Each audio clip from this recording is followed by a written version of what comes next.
First. I'm Mark Eichman along with Shirley Min. 9 years ago, Delaware's GM plant died. After a few false starts, there's new hope that the Boxwood Road site can be reborn in a new economic light. A Wilmington church believes there's a better way to be reborn into a healthy lifestyle. Slightly unconventional, but for those who do it, they think it's just a normal thing. And the Dover Symphony has been around for 50 years. This all-volunteer group comes together each week for the joy of music. If you've never experienced it, you're in for a treat. First, your public media news magazine starts now.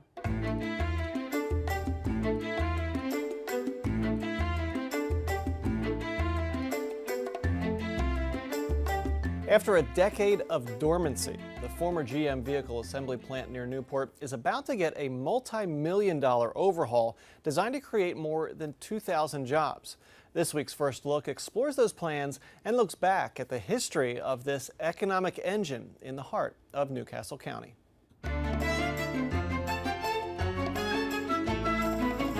Since its opening in 1947, the plant on Boxwood Road employed thousands of Delawareans and saw as many as 1,200 cars a day roll off the assembly line. On July 28, 2009, this silver Pontiac Solstice was the final car to roll off GM's Wilmington assembly plant. Workers signed their names on the car that marked the end of an era. The closing of the GM plant was the end of auto manufacturing in the Northeast U.S. Stan Kaminsky worked at the plant for more than 30 years and shot this video of the plant's final day. She's history. Last car. I was in like car trim department where basically you're putting in the seats and interior and that sort of thing. So it was a real hit. Plus I lost my job, and to see a lot of my coworkers lose theirs or have to transfer to other GM facilities. There was a glimmer of hope later in 2009 as electric car maker Fisker made plans to move in and take GM's spot. Imagine with me, imagine the day when 2,000 workers are once again passing through those gates. But the workers didn't come. Despite the hype from then Vice President Joe Biden and a grand celebration with Fisker and community leaders, Fisker never produced a car at the plant. Today, it's much as it was in 2009, dark and empty. But all that's about to change. Enter Tom Hanna. To me, it's sentimental. You know, my uncle, my grandfather, my father all worked in this plant. And the idea that 1,200 cars a day were once rolled off the lines here, to me is just so powerful to even think about. We hope to restore this property back to the economic engine that it once was for this community. Hanna is president of commercial real estate developer Harvey Hanna & Associates. The company purchased the Boxwood Road site in October 2017 for an undisclosed amount. The company now plans to tear down the existing 3.2 million square foot structures and build 4 or 5 modern buildings to house new employers. We spent many months trying to find corporate clients that could really find reuse value in the existing buildings. That proved to be futile. The trend with industrial real estate these days is more in logistics and fulfillment, and that's what the market has indicated is the highest and best use here. For logistics and fulfillment, think businesses like Amazon, shipping products around the East Coast and beyond. Based on our research, we estimate around 2,100 new jobs will be created here at the Boxwood property.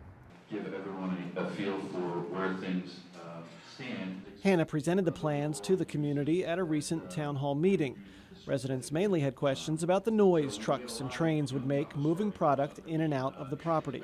I just had concerns about the noise. I mean, I'm all for this going through. I'm all for the Boxwood plant to be refurbished, bring jobs, bring a hope, I guess, for this area. But I am concerned about the community changing a little bit, which it needs to.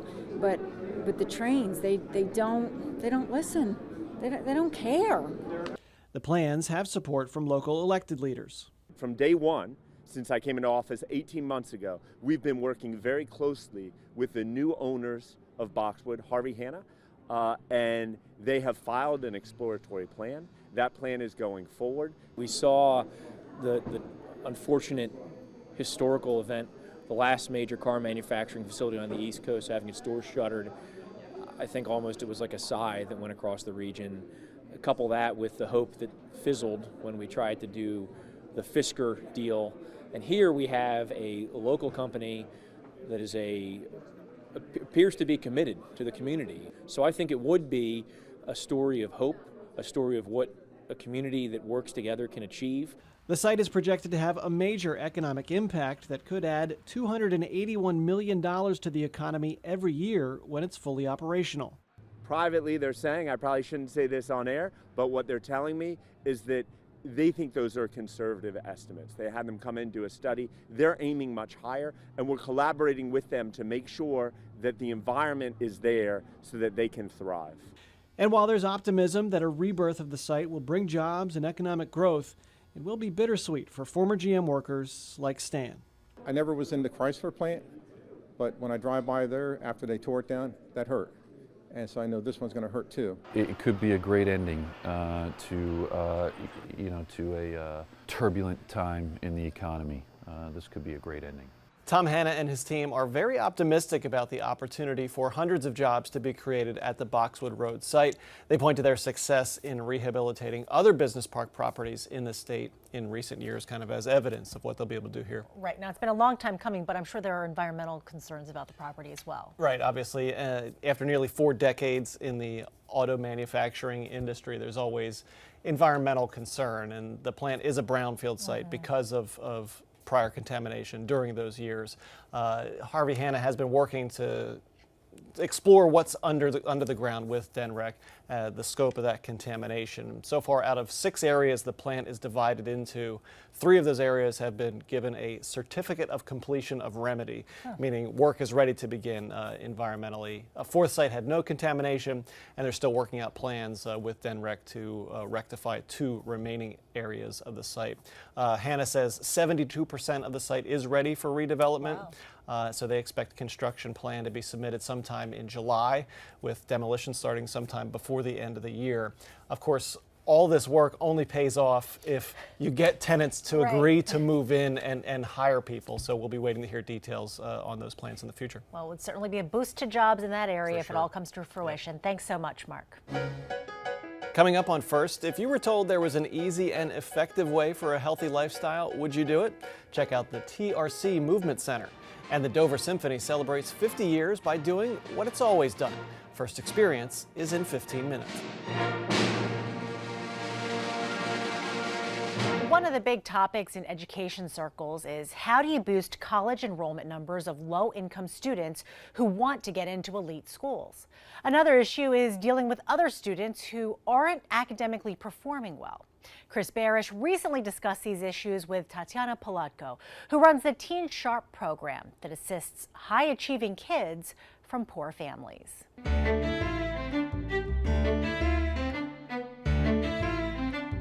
Welcome to First, Tatiana. Thank you. Pleasure to be here. Before we delve into how Teen Sharp helps your scholars, I'd like to talk a little bit about the achievement gap between low-income students and those of means. In Delaware, it's like a 30 percentage point difference, which, you know, is really the difference between a better future and a poor future. What is it? Is it poverty? Can that explain everything, or is it Delaware's educational system, or some combination of the above? The explanation for achievement gaps are very complex and multifactored. And certainly, as an educator, I look a lot at the education system and what is not working for our youth. Speaking about poverty, poverty certainly matters, and the socioeconomic status of students, where they come from, correlates very strongly with later life outcomes. There is no doubt about that. But I believe in our education system, and I don't believe without any evidence. We know a number of education systems across the country that do a phenomenal job bridging the gaps for our students. So let's talk about what is not working in the education system. Students are not getting equitable access to academic experiences. Students are not getting equitable access to guidance. And also extended learning time is something that we begin to talk a lot. And what this means is, learning after school hours, learning on weekends, learning on during summer breaks and winter breaks. This is precisely what organizations like mine, Teen Sharp, does. That those are the extended learning opportunities allow to dramatically bridge academic achievement gaps that our students are experiencing. Well, like in the SATs, poor students have 32% proficiency in English compared to 58% for middle income and upper income kids. Are there ways to incrementally bridge that beyond what you just talked about a little? Certainly. I mean, the ways to bridge that is through providing all of our students with access to rigorous academic experiences from day one. Studies in Delaware on remediation rates after graduating from high school show that students who have had access to advanced placement, so higher college level courses, they are in much lesser need of remediation once they get to college than students who did not have access to those opportunities. And we know that low-income kids do not get equitable access to advanced placement courses or dual enrollment courses as affluent students. So giving access to students to intellectually rich experiences from day one, and I'm talking about elementary school, whatnot, will make the world of difference as it comes to standardized tests that measure proficiency. So the kids you get at Teen Sharp have overcome these odds. Talk about a little bit about the challenges they face when you receive them, but also aren't schools supposed to be helping these kids, especially these kids? Yes. So the students that we have in Teen Sharp, they're bright, they're hardworking, they're passionate, but they're in no way any different than any student in their demographic, low-income students of color. Students of color are at much higher odds of getting undermatched for college, which is they're much more likely to go to a college that is below their academic potential. Black students tend to be hardest hit with that issue, and Hispanic students are most impacted by that issue as they are least likely to graduate once they get undermatched. The students that I serve are predominantly low income, and low income students are 4 times less likely than high income students to graduate from a 4-year institution. So this is the odds that my students have to battle. And the reason why they have to battle these odds, again, are very complex, but some of those issues are they don't have access to quality and just-in-time guidance. Our guidance counselors typically serve an average of over 400 students, which, you and I can imagine is not going to be the most productive opportunity to really advise them on the, what is the college that is going to be the right fit, and academically and also financially for that particular child. Our students also, again, don't have access to rigorous academic experiences. It is very common for our team to advocate very heavily for our students to get enrolled in the kind of classes that would prepare them best for college and also position them stronger for the colleges that are, most in doubt and therefore can provide best scholarships for our students. I was honestly frustrated with the education system. So last year we profiled Alejandra Villamares, a low-income Latino immigrant student who went to Wesleyan on a full scholarship. Tell us about a success story for this year. Alejandra was a great story, and we've replicated those stories and grew even more. We have another student who we are sending to Wesleyan University this year who has just graduated from Mount Pleasant High School. The young lady also comes from an immigrant background. She was born in the U.S., however, does come from a family that was not aware of how to navigate the college process or educational process in this country whatsoever. She shared in her college essay how as an elementary school child she was placed in English as a second language track, not because she doesn't speak English or English is not her first language, but only because she comes from an immigrant family. And that sort of really lowered her trajectory, as we know that English as a second language track a lot of times is much less academically rigorous. She shares about every time that she had to advocate for herself to get enrolled in advanced placement classes. So despite her own ambition and motivation to succeed, there have been objective barriers that she's faced through this process. The school, her school system has been very helpful in supporting her goals, and so we worked very closely with Mount Pleasant High School and Brandywine School District, where she comes from, to make sure that we can secure best opportunities for her. But certainly getting into a college like Wesleyan University was a big time beating the odds kind of situation. I wish I'd have come to you guys. All right, well, I wish we could talk some more, but we're out of time. Thank you for joining us today, and thanks for all you do. Thank you for having me. Tatiana Palatko also told Chris that Teen Sharp will continue its focus of being an advocate for those low-income students.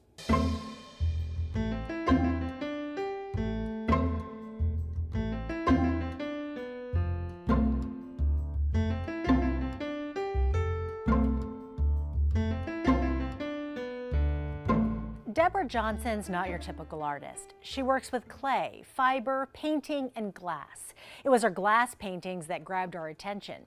Debra uses tiny beaded glass to sort of paint an image onto another piece of glass before sending it all into the kiln. And that's where it all bakes together into one piece of art. Let's head to Magnolia for a look.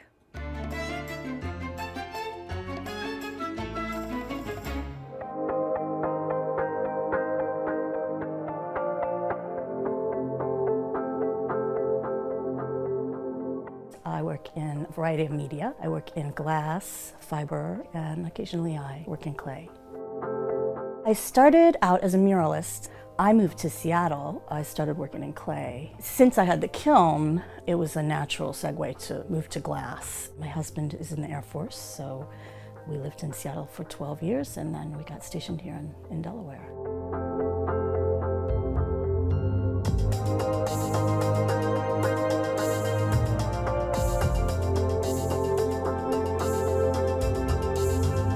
I use finely ground glass powder to create imagery. And the way I do that is I build up the powder in layers. Glass has chemical reactions, unlike paint. So when you apply heat, a lot of glass will turn different colors. And I exploit that to get shading and shades of gray.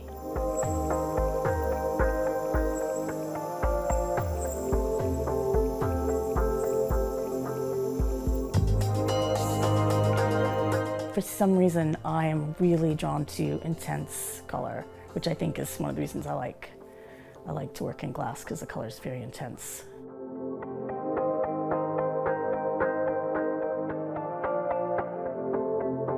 Some of my pieces have 75 hours of kiln time, and since I have a home studio, I'm telling the family, the kiln's on, no dryer, no oven. But in the end, it's kind of an art form in itself. You have to do some hoping and praying that you got it right, because you might have several $100s or more of glass in the kiln, and you want to open it and have a success.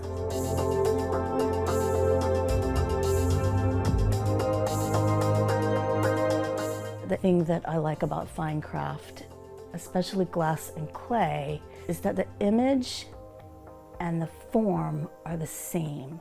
So that they're not just on the surface like a painting, they're part of the piece and they're the structure of the work.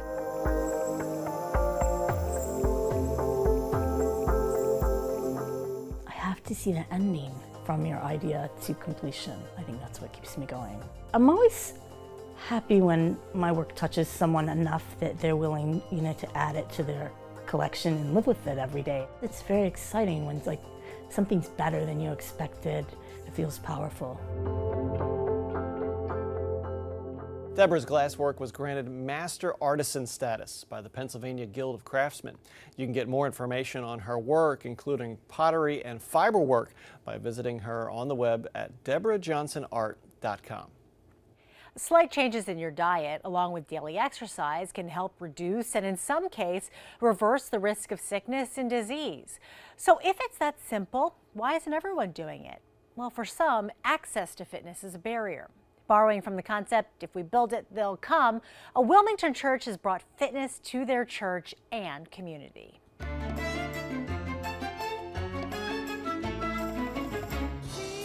Sunday service at the Resurrection Center in Wilmington starts off with worship music that greets parishioners as they enter into the sanctuary.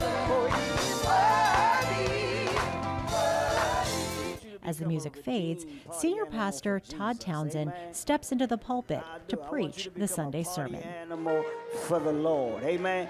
You stomp on the devil's territory. But once the service is over, it's time to work out. Congregants shed their Sunday best, lace up their sneakers, and get to jabbing, punching, pounding, and pumping in one of several group fitness classes offered at TRC's Movement Center.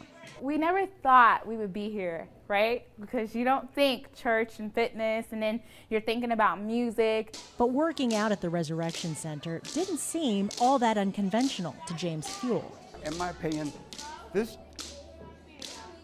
is not a one-dimensional church, right? Yes, God is the center, okay, and they don't sway or reinvent the Bible, you know. But the pastors and co-pastors, in my opinion, even though they're biblically sound, and so they're very fitness conscious and health conscious, so that overflows into the rest of the church programs. On Tuesdays, Thursdays, Saturdays, and Sundays, you can catch the Townsends, along with other instructors, leading classes in the new Movement Center. I think my wife had a huge part in that. Matter of fact, we call her the fitness police. And so I live with the fitness police. We are now certified in 5 different areas of fitness. Our children are certified. So it's not just a family hobby, it became a lifestyle. The Townsends wanted an easy way to share their health-conscious lifestyle with their church and community. So they thought, why not bring it to them? Everybody wants to. Everybody wants to feel well and to be able to run up a flight of steps and not be huffing and puffing. You know, we all want that. But the convenience factor helps. And so by having it at our church, you know, people first come in and they're like curious, let me see what's going on, how's this? And after a while they come in, and then by word of mouth, then they're bringing somebody that lives down the street from them, from their block. So it begins to spread out into the community. Word of mouth is how Tiffany Richardson got started. I found out about the classes. My brother Darren, he's actually an instructor for the body combat class, and my sister, she said, just come along, I need somebody to go with me. And I said, all right, that's no problem. And I'm glad I signed up for the classes. For Karen Robbins, fitness at church doesn't vary much from her personal Sunday experience. It's like, you know, when you worship in our church, when we worship, to me, it's like letting it all out. It's like you don't hold back. You clap, you pat your foot, you dance, you walk around the church, you jump. The classes range from low to high impact. Pound, a program that uses the pulsating taps of drumsticks to work the core muscles, is among the more popular classes. But Pound is a really good exercise class. You can modify it. It's for all ages, all levels. Nobody will be left behind. So it's a really good workout. There are also classes for those who want to sculpt muscle or punch the pounds off. We partnered with Les Mills International, an international organization, and we were able to bring Body Pump and Body Combat here. The Townsends have even helped a few students become certified instructors. And the benefits of having fitness available at church seems to be paying off. My best success stories when I hear women say, I can do 5 push-ups now, or I can do push-ups on my toes where I could only do them on my knees. I'm stronger, or I can see definition in my arms. That's what excites me, because now you are actually doing the work. Look for classes on eating healthy and managing your stress coming soon. And Pastor Cleo wants to add exercise equipment like treadmills and elliptical bikes so that those who aren't interested in taking classes can exercise at their own pace. To find out more about TRC's Movement Center, go to trclive.org. For 50 years, the Dover Symphony Orchestra has been delighting crowds in Dover and all over Delaware. All of the musicians in the orchestra volunteer their time to come together for rehearsals as well as performances. They recently wrapped up their 50th season, and First Experience stopped by a rehearsal and their season-ending Pops concert to meet some of the people that helped the orchestra hit all the right notes.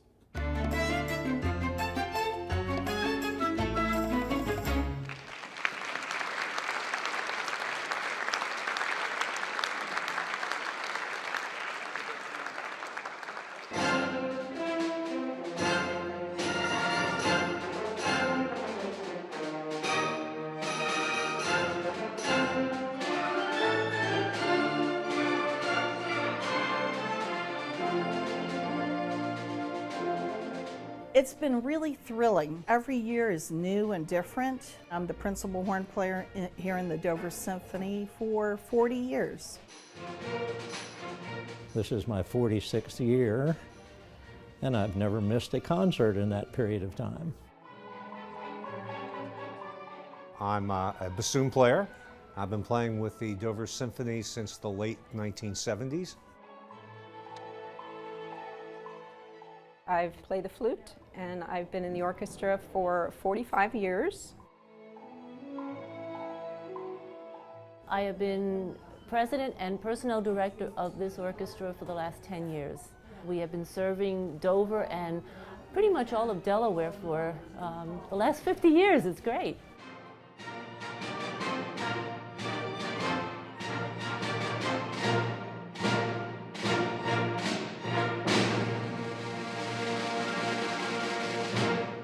We have gotten here through the love for making music, great musicians, and a great audience that's really kept the music alive. At the concert, there's such a feeling of euphoria when you get those parts all intertwined and you create a really great musical experience. It's a privilege for me to be able to participate with these people. We enjoy making music because it's part of us. It's part of our inner soul. To give of yourself musically so that others can enjoy the art form is very gratifying. I told the board 29 years ago when they hired me that I will continue to come back if this orchestra continues to improve. 29 years later, they're still improving, and I'm still here. When it comes together and you see the audience with the smiles and you see the orchestra with the smiles, it warms my heart. I see the enjoyment on their faces as we're performing, and that's gratifying. We're apparently communicating something to a lot of people that must be enjoying it because they keep on coming.